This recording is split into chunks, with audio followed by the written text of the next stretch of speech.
Let's now turn to a story that has shocked us and reignited the debate over commerce trumping ethics and morality.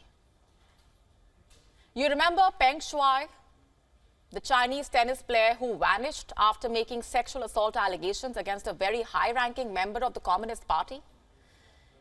The Women's Tennis Association, or the WTA, shut shop in China over those allegations. And close to 18 months later, the WTA is heading back to China. Why is that? Well, because its balance sheet is taking a hit. Let's break it down for you. Let's first rewind to November 2021. Former doubles world number one, Peng Shuai, accused one of the most senior members of the Communist Party, Zhang Gaoli, of sexual harassment. The social media post where she made those allegations was deleted within half an hour, and Peng vanished behind the Great Wall. The WTA stood up for one of its stars.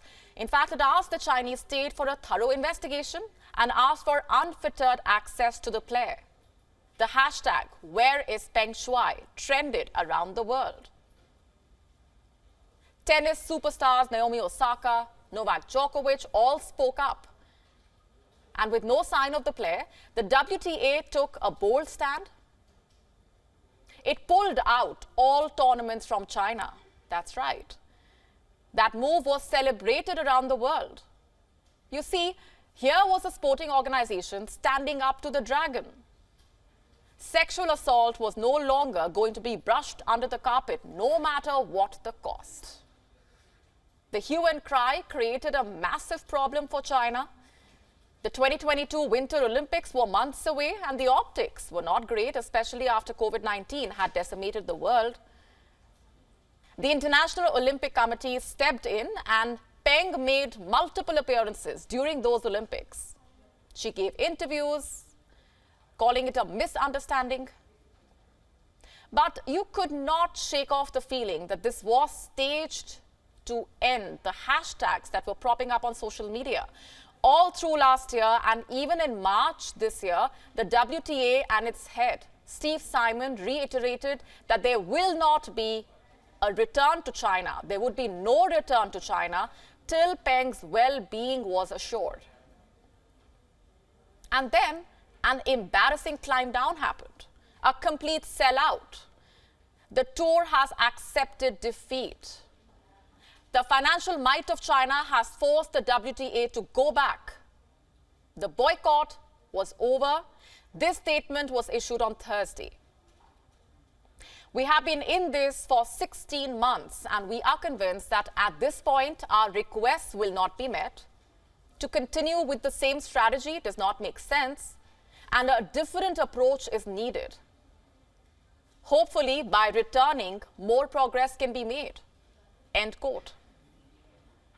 Now, this statement will leave you scratching your head. But if we examine it more closely, the WTA's decision is quite straightforward. Let me explain how. You see, the WTA's boycott of China occurred at a time when international sporting events were not taking place in China anyway due to the country's strict Wuhan virus protocols. However, this year, the country is opening up, and the Formula One Grand Prix is also making a return to the calendar.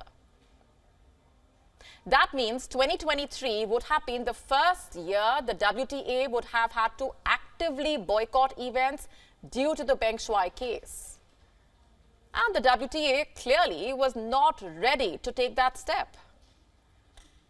Over the years, China has become the engine of the WTA's financial growth. The absence of the Chinese swing hit WTA hard in 2020. Data available in the public domain suggesting the body had an operating loss of $1 million in 2019, the last time events were held in China. Now compare that to the losses when the tour had an operating loss of over $16 million in 2020. Every organization needs to make money. That is understandable. But what you might not be able to digest is the facade that the WTA put up. It is clear now that their initial stance was just a PR stunt, one that probably worked for a brief period. But when it really mattered, the WTA failed, choosing money over morality. Did they really care about Peng Shuai? We ask again, if all is well, why is she still just a name behind the Great Wall of China? What happened to all those tennis players who spoke up for her? Will they be comfortable heading over to China? Are they really okay with earning mega checks for their performances? Is this not sports washing then? So morality and ethics don't really matter, it seems. And we are appalled by this double fault because morality and ethics do not come with a price tag. WION now available in your country. Download the app now. Get all the updates on the move.